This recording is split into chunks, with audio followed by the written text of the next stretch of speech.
Fin the Week is brought to you by Indulge, a digital agency built on thinking for the global financial services industry.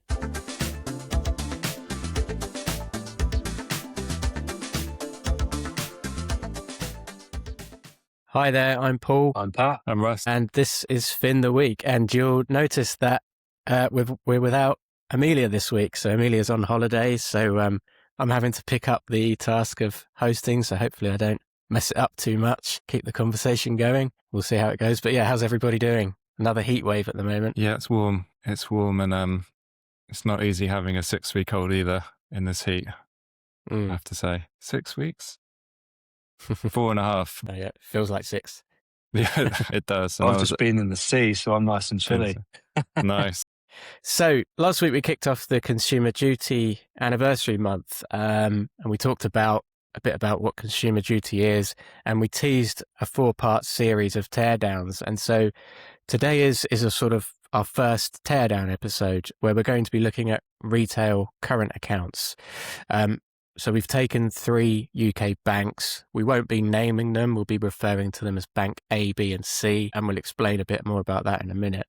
But what we've done is we've looked at the kind of switching process and the onboarding flows and tried to analyse how well they're doing against Consumer Duty outcomes. But a bit on why we decided to go with current accounts first. It's mainly because it's one of the most touched financial services products in the country, arguably the most touched. You know, most people in society will have a bank account, and many of them will have switched bank providers at one point in time. So it's a good thing to look at. But before we get into all of that, Russ, we were chatting before this, and you mentioned it would be a good idea for us to talk about Enforcement Watch 2, which the FCA have just published, because it's quite timely. Be good to hear about that. Yeah, I spotted it, I think yesterday, and it was released a couple of days ago. And I think it is quite timely because they've released this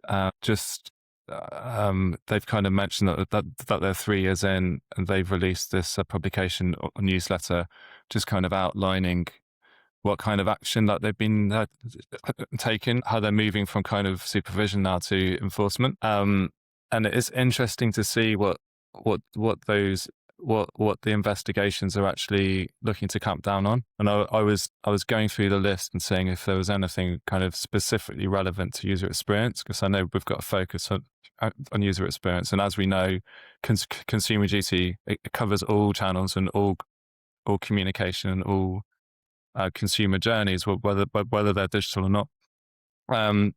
So just kind of in summary from what I read there's 11 open investigations.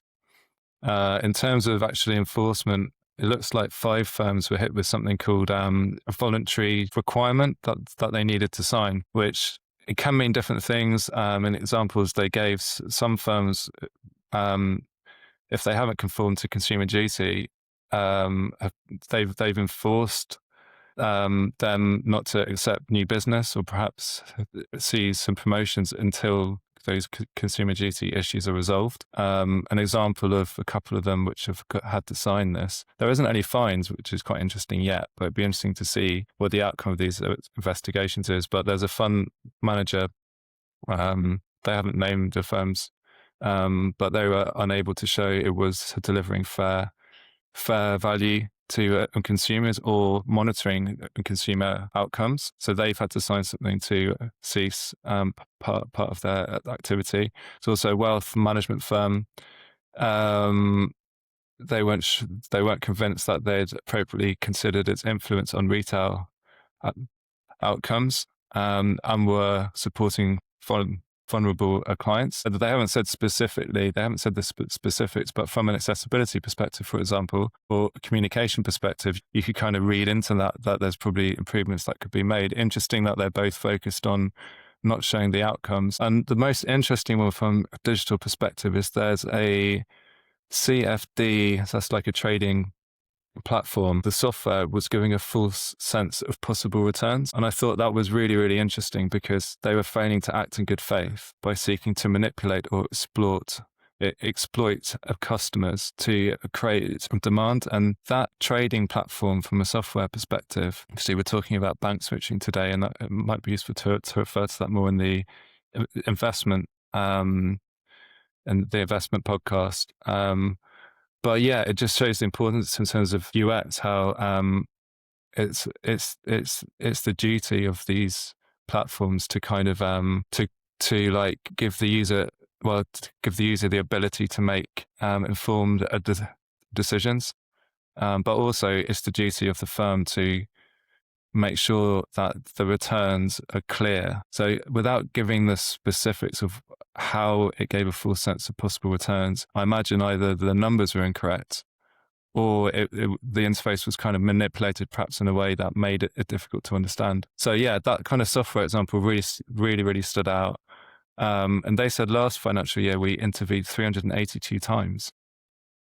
And there's 11 open investigations. So yeah, I thought it was quite good timing, and it's good to see an example of a digital platform there. And these 11 investigations, it's going to be really interesting to see, how they're closed, whether these firms can resume activities again, the ones who have signed the VREX, because 5, they've actually had to pause what they're doing. So they are actively enforcing this now. Yeah, and this sort of goes along with what we were discussing last week, in that the Consumer Duty is now approaching its 3-year anniversary, and the tone of the messaging that the FCA has put out has been very much along the lines of, now it gets serious.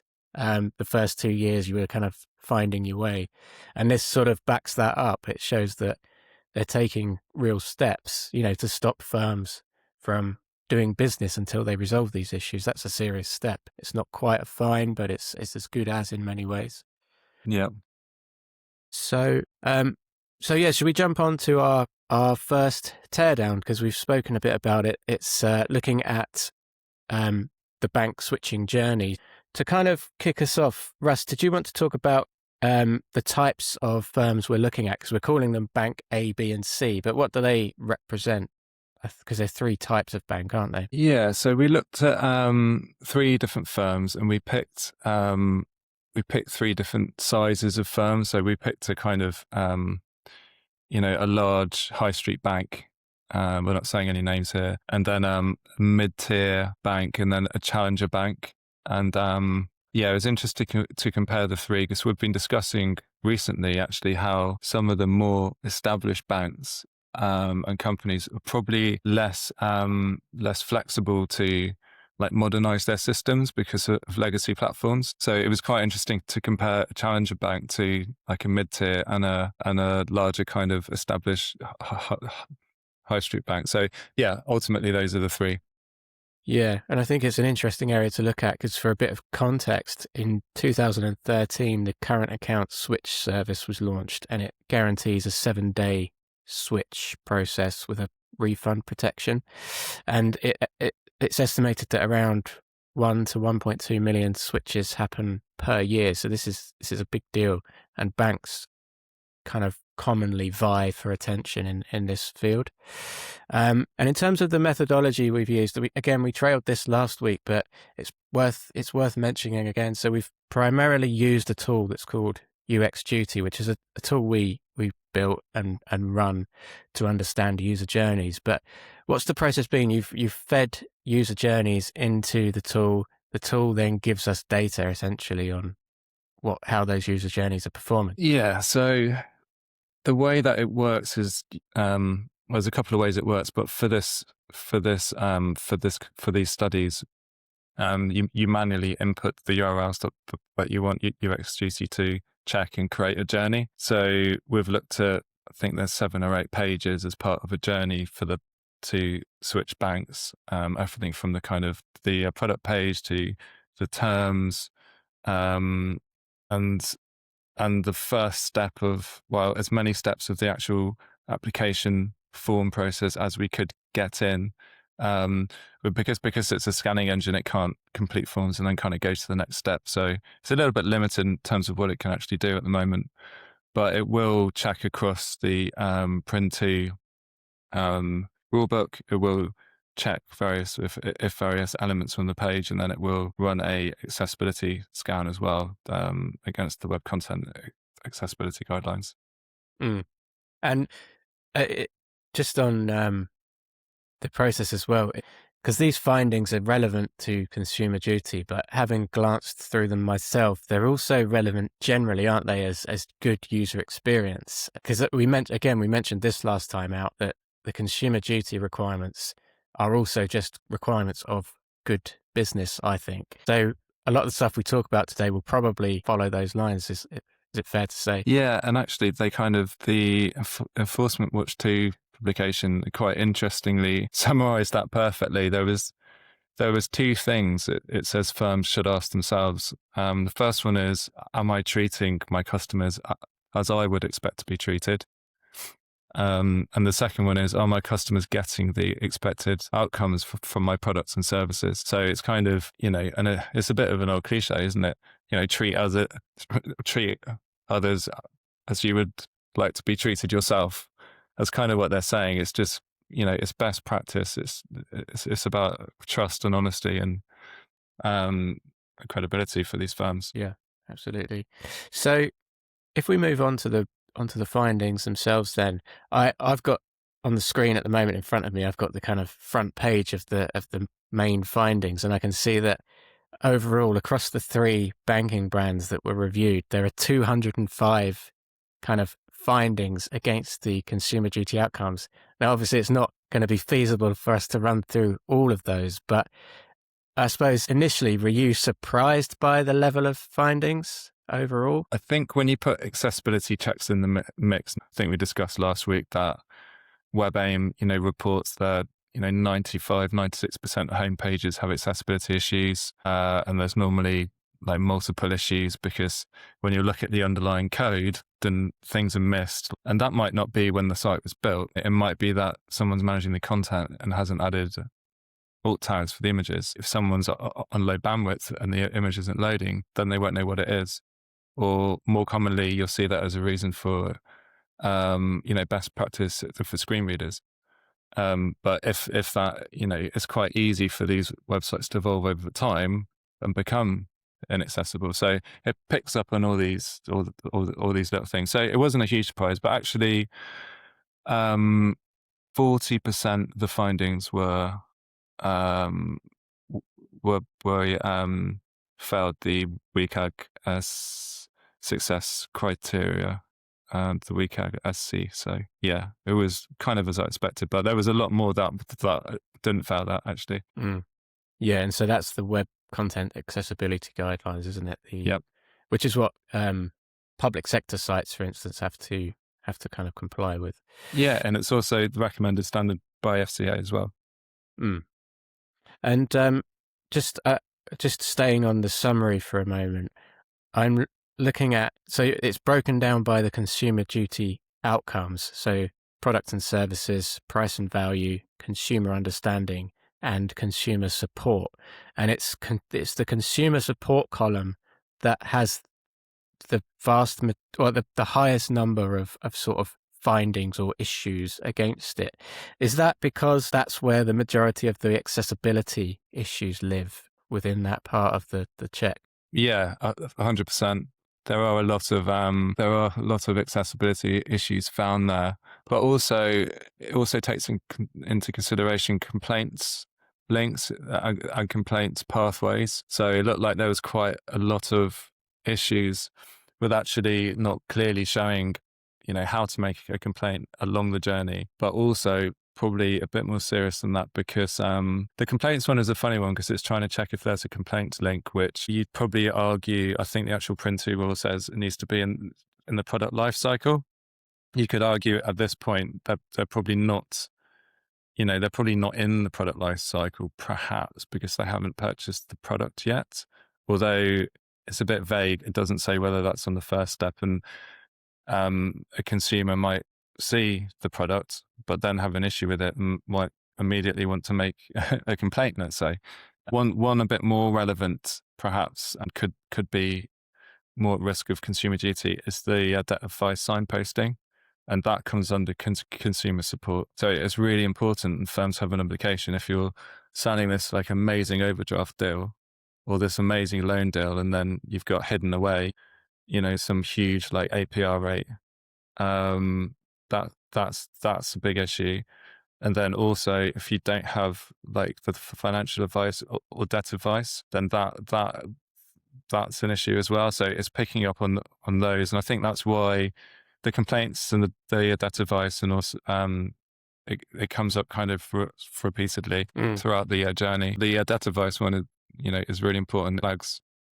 Flags that quite a bit. Yeah, and again, before we dive into some specific findings, I'm just looking at when you look at the total number of findings across the three brands we looked at. Something else that stands out to me is that Bank A, which is our sort of large high street banking brand, only accounts for sort of 25% of the findings flagged. The rest are shared amongst the two other sort of arguably smaller brands, which I don't know what that tells us necessarily, but it's interesting. It maybe tells us that the larger the brand, the more resources available to sort of tackle common issues. Perhaps there's more extensive reviews, yeah. Yeah. But yeah, should we dive into some of the kind of key findings? Let's start with kind of where the picture's mixed. So this was something I think we kind of discussed briefly last week, actually. The concept of a loud offer but quiet conditions. That's quite a nice way to put it. But I think that this came up for a couple of brands. So what did that entail? I think it's when you've got that big shiny offer, but the criteria for that offer is kind of buried down the page and very small. So Firm A, for example, which I think you alluded to, had less overall, actually had a high severity issue that it was offering premier banking, but the threshold was I think it's £75,000 of income or 100,000 of savings. That information, if you look at the actual rule book, I think it's without getting too kind of technical here, that the firm needs to kind of specify. There's a couple of rules. It probably isn't. It isn't following. I think the one that there's one about the target market, and you need to kind of at a sufficiently granular level, kind of explain who the product is for, and then you also there's another rule here that you need to ensure that your product provides fair value. So you could kind of argue, maybe more on the first one, that hiding that information, making it difficult to find, isn't good for user experience and isn't good for consumer outcomes. I think the premier banking one probably isn't the best example. I think it's more when there was a couple, because we're talking about bank switching here, although you could be switching to premier banking, but switching from just your kind of classic £600 for switching offer. There was criteria information kind of buried very small in grey text that you needed to deposit or make 2 deposits within a certain time frame, and then also I think the combination of the deposits needed to be £4,000 or something like that. And I think that's where if we were going back to those 2 questions that FCA said that firms should be asking, the second one, are my customers getting the expected outcomes from my products and services? You could, there is an argument, although I doubt they would, enforce one of these restrictions on it. There's definitely an argument to say that consumers are potentially not, because it's difficult to find. So the reason why, the reason how you get the £600 offer should be closer to the offer. It should be clear. And that's one of the problems. It's like at the bottom of the page, it's like a little bullet point, it's grey text, it's tiny text, and UX Duty is picking up on that and connecting the dots. It's saying, look, there's a big offer at the top, and then further down the page, in little text, actually, not everyone's going to be able to get that offer, and some people might switch without realising how they get the offer. And if that was consistent across the site, across a number of offers, then I think you might see although it doesn't sound like they're really, enforcing minor things like this at the moment. But if it was a trend across the website, then I think, well, I'm kind of expecting at least that, that to be, FCA to potentially intervene and say, look, you need to kind of fix this because your consumers are kind of signing up, but they don't really know some of the terms. Yeah, because I was going to say, have you guys ever switched your kind of primary current account banking provider? Because I haven't, and I've always seen these messages out and about saying, referring to the kind of switch service and how quick and easy it is, and they'll say things like Bank A has said, which is receive £200 when you switch. And I've always just automatically assumed that that sounds too good to be true, and there's almost certainly something behind that that will mean it's not as easy as it sounds.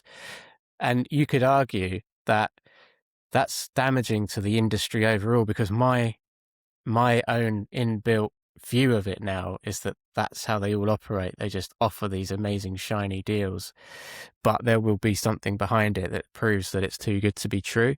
And I can so from my point of view, that this is an important thing to nail down, because actually if the messaging was a bit clearer, like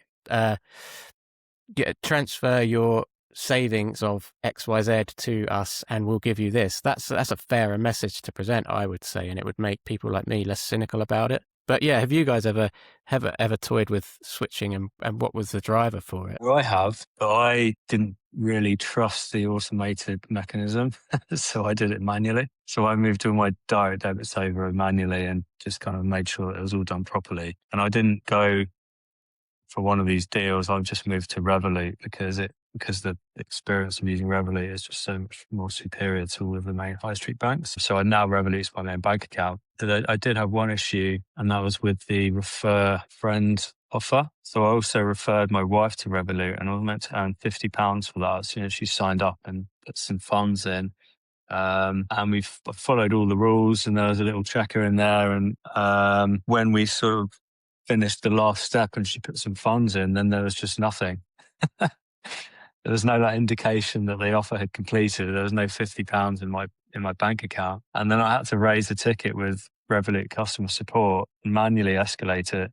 And in the end, they gave me the £50. But it definitely cast doubt on the quality of that offer, and made me think that actually, are they just offering this but only actioning it if someone actually complains? That's what was going through my mind, because it's only £50. It's a lot to some people, but it's not a lot to other people. A proportion of people probably would just forget or not bother. Yeah, I think that's the problem, isn't it, with the way that the current wording of these schemes happens. It's that it feels like when you read the small print, it feels like there's a very specific set of checkboxes you need to complete in order for it to happen. And the human nature is to sort of automatically just assume, oh, maybe I didn't qualify after all, so I won't follow it up. Yeah. You'll probably find deep in the small print, there's probably a line that says, once you've completed all of the requirements, raise a support ticket and we'll give you the credit. But that's just not explained anywhere. And so you have to sort of just do it off your own back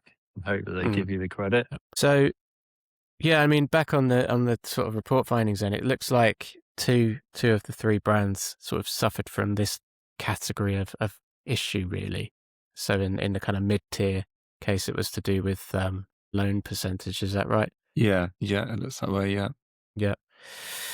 So moving on then onto an area where all three brands fell short, and again we've touched upon this already in the conversation, but no visible complaints route or no independent debt advice signposting. So this was a common theme, I take it. Yeah, I think, I mean, there's like 200 findings here, and I've kind of have categorized them into high, but I specifically remember one of them. Don't have it to hand, but it was for it was for, well, I guess as well, we're kind of looking at something separate slightly to bank switching here, aren't we? Which is like if people want to take out a loan or an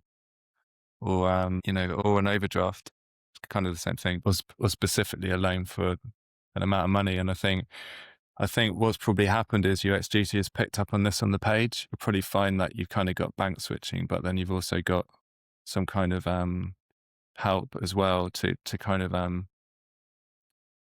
to if you have kind of money kind of trouble, the bank kind of step in and help with these loans. When loan information is presented,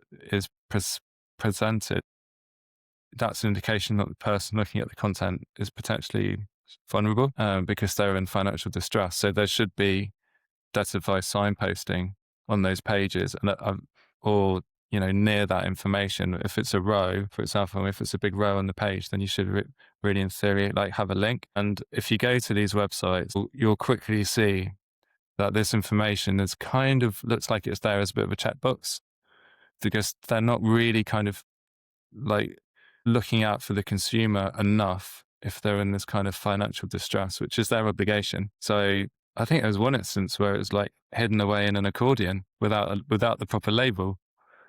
Is that kind of manipulation of the interface really that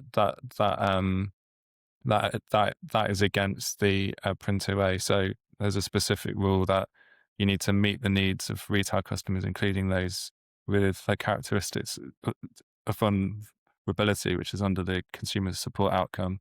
And a lot of things fall into that because you've got the whole, you need the identified signposting, and then there's the whole accessibility side of it as well. So you'll see a lot of, of findings fall into that one. And then moving on as well to something interesting that stood out in the notes to me was that one of the banking brands, it was one of the findings that was picked out was it explains in detail how to switch into their brand, but there's no mention of switching out. And that stands out to me because on the one hand you think, well, fair enough, why would they want to advertise how to switch out? But on the other hand, when we look at it from the perspective of what's best for the customer, that's definitely relevant information. And arguably all brands should provide some sort of route to explaining how you kind of interact with them to move out of what they offer. So is that something that stood out to you or that was in the report? Yeah, and I've seen this mentioned quite a few times. It should be as easy to leave as it is to join. We talk about, friction and sludge, and you definitely see that more, tripping people up or that information not being provided when they try and leave or to cancel. I'm sure all of us have had experience of that. But yeah, definitely. And you only have to visit these websites, and I think you can see these examples like firsthand. I guess what UX Duty is doing is it's automating that kind of manual review. So the other good thing that we can do with this tool, I don't want this to become a sales pitch, but you can integrate analytics. So, if we had access to like firm A's Google Analytics, for example, then we could like hook it up to UX Duty and it will map out these journeys in detail. We're also looking at accessing gated content and forms with it as well, just to kind of give a real full picture on where there might be user experience issues or,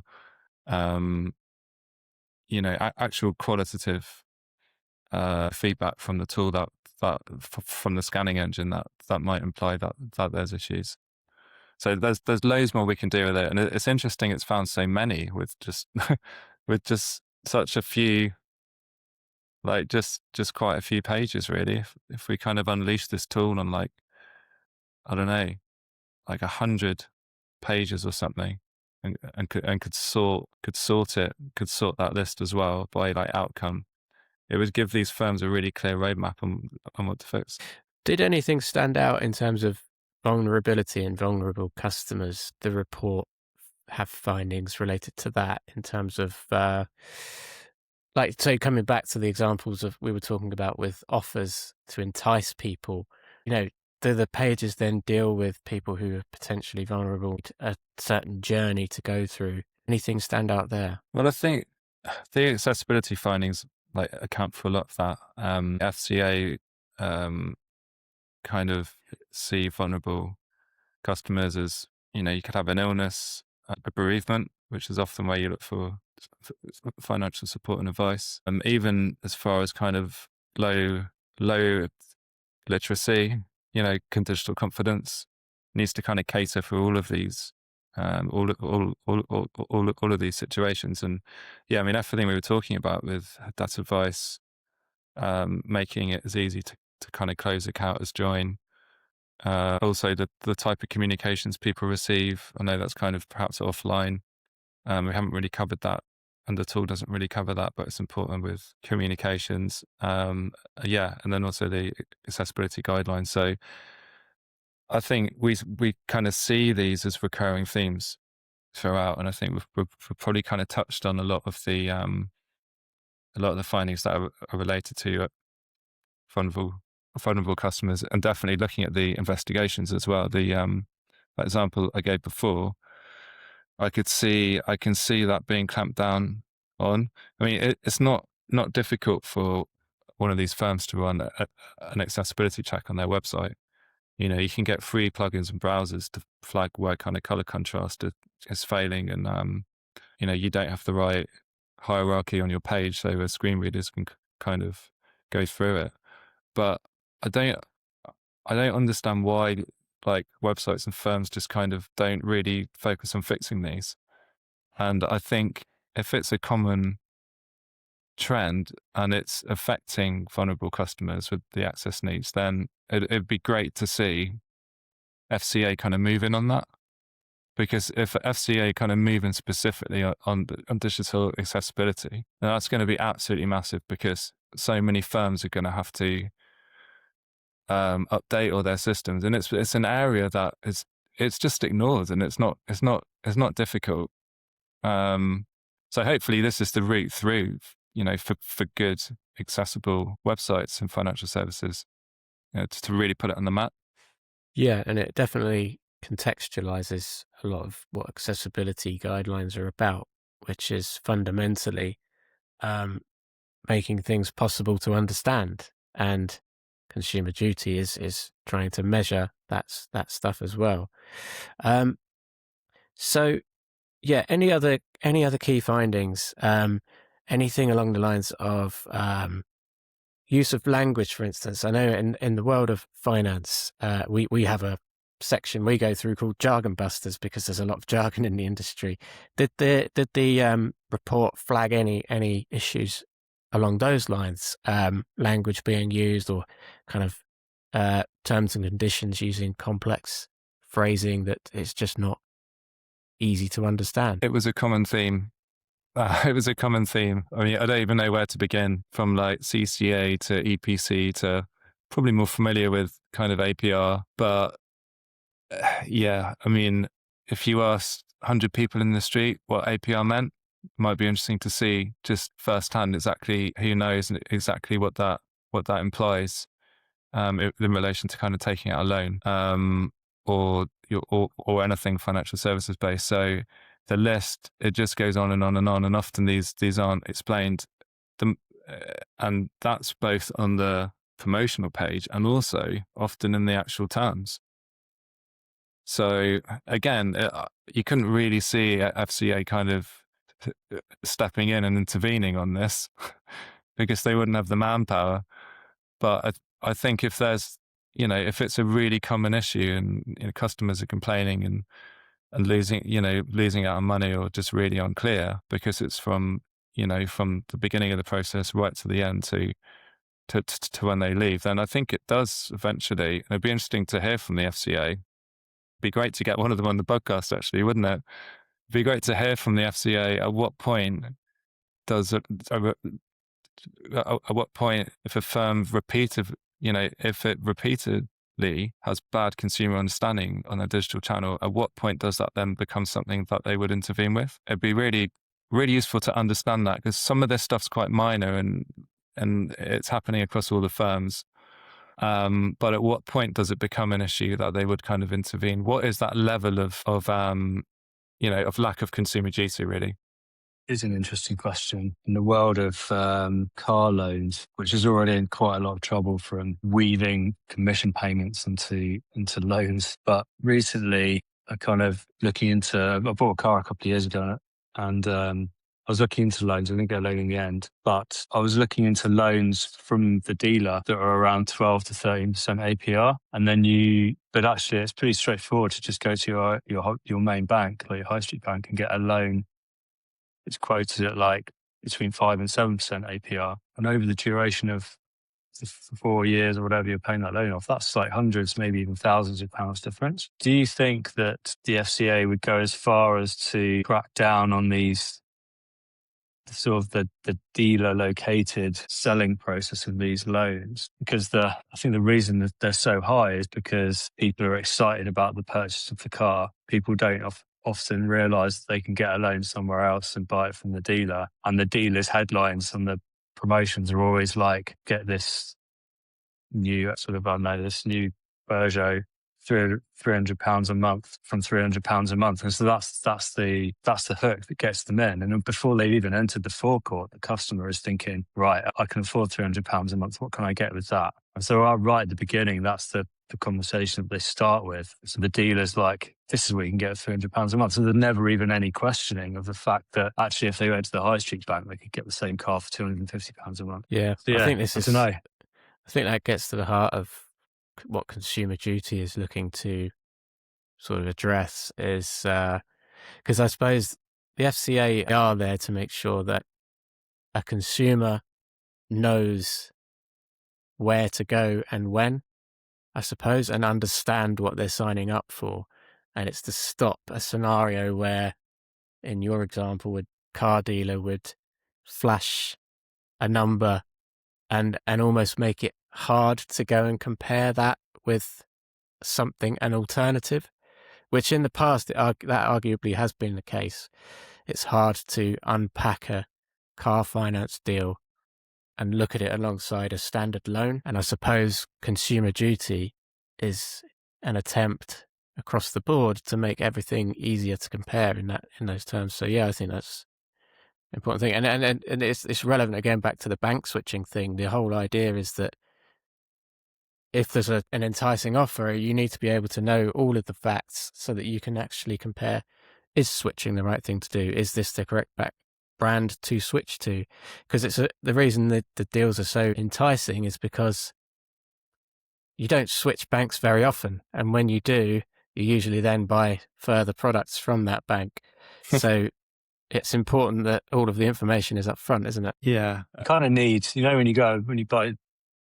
when you're in the supermarket and you look at this, you're looking at those little, choosing what to buy, and it's got a kind of traffic light system on it, high in sugar, low in fat, whatever. You almost need, when you're getting financial products, a kind of traffic light system, don't you? So that when the dealer shows you the loan agreement, there's a big red mark on it. It's like, that is really expensive compared to the rest of the market, because people need to know that. Yeah. And they don't, because the products are too complicated for most people to understand. Like you say, Russell, if you ask 10 people on the street to explain what APR is, probably only 2 or 3 out of those 10 would be able to explain it. And all of those 2 out of 10 people would probably be over 50 because they've all been bitten by high APRs in their life.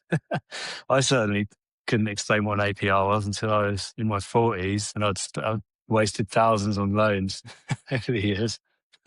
So, I wonder what, because that example that you also gave, Pat, about the £50, like introduce a friend, or you think you introduced your wife and you only got it when you complained. I wonder how much that happens, because I was looking at, there was the Enforcement Watch 2 actually linked to an article published last year where FCA found that some insurers had been shortchanged in the value they'd received from insurers if their vehicles had been stolen or written off. And they've actually now, these kind of insurance companies have changed a settlement, compensation practices, but about 250,000 motorists are expected to receive around £200 million in compensation for historic claims that were underpaid. It doesn't really say how far back that goes, but are these firms potentially at risk in that way of, like, one day FCA's going to clamp down and be like, right, all of the money that you owe for bank switching, which,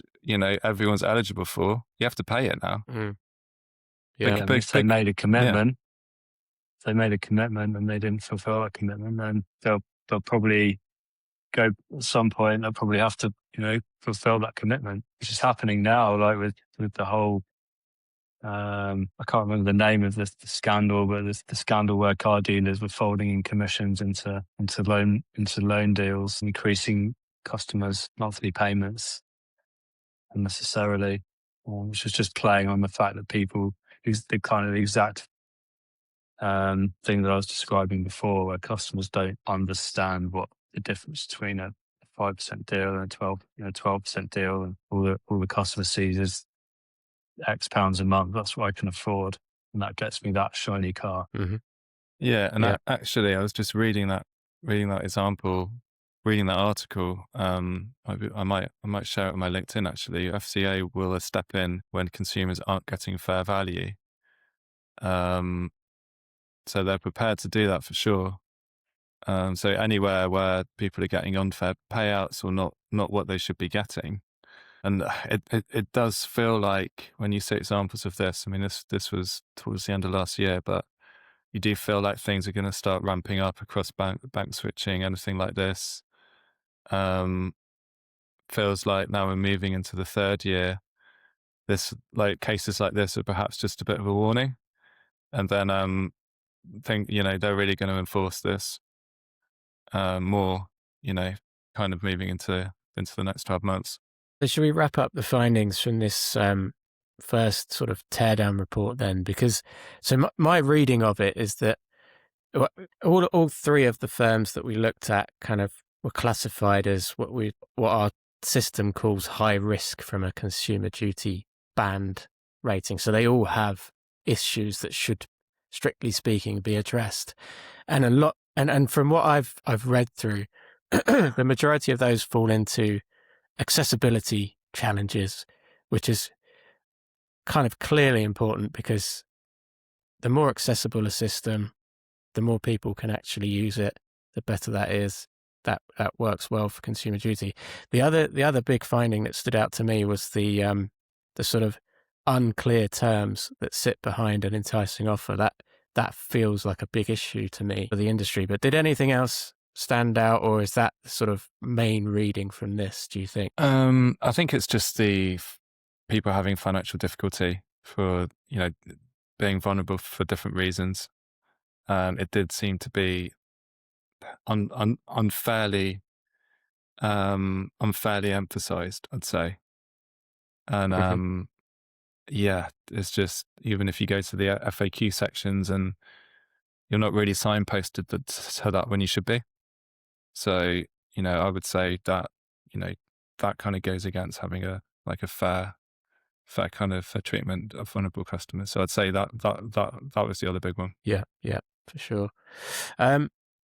Okay, so should we play some Jargon Busters? I get to sort of sit on the other side of the fence this time, and I've been able to pick the jargon from the list this week, and I get to pose the question. So for anyone who hasn't listened before, Jargon Busters is a game we play every week where we pick a piece of so-called jargon from a long list from the industry, and we try and figure out what it means. So the term this week is hedging. Who wants to sort of take that one on? I could try and go first. I think hedging, I mean, it feels like another investment term. They're saying hedging your bets.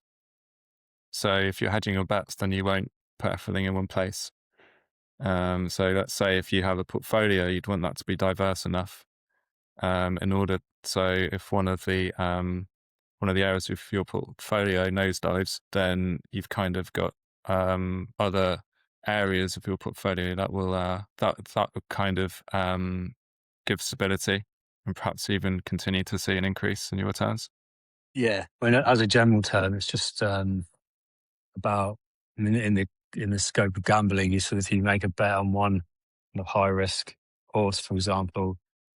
You might make a sort of a slightly less opposite bet on another horse in a different, that has different properties, in order to sort of potentially dilute the winnings you'll get, but also to minimize the losses. It's just about hedging risks, isn't it? Using strategies to kind of reduce the impact or reduce the risk of a particular investment. Yeah. I think we can award full points for this one because I think we've nailed it. It's Yes. making an investment to reduce the risk of adverse price movements in another asset. So yeah, exactly what was described really. Phew. So yeah, solid performance this time. So yeah, next week we'll be diving into our next teardown, which looks at investment platforms. We've run a similar process and we'll be kind of diving into the findings from that. So yeah, thanks everybody for listening. Normal service will be resumed next time with Amelia back from holiday. So we'll see you there. Cheers, guys. Before we go, it's time for a quick shameless plug. This episode was brought to you by Indulge, a digital agency built on thinking for the global financial services sector. If you're looking for an agency that can specialize in UX and design, production, and marketing, then look no further. To find out more, visit indulge.digital. Thanks for listening.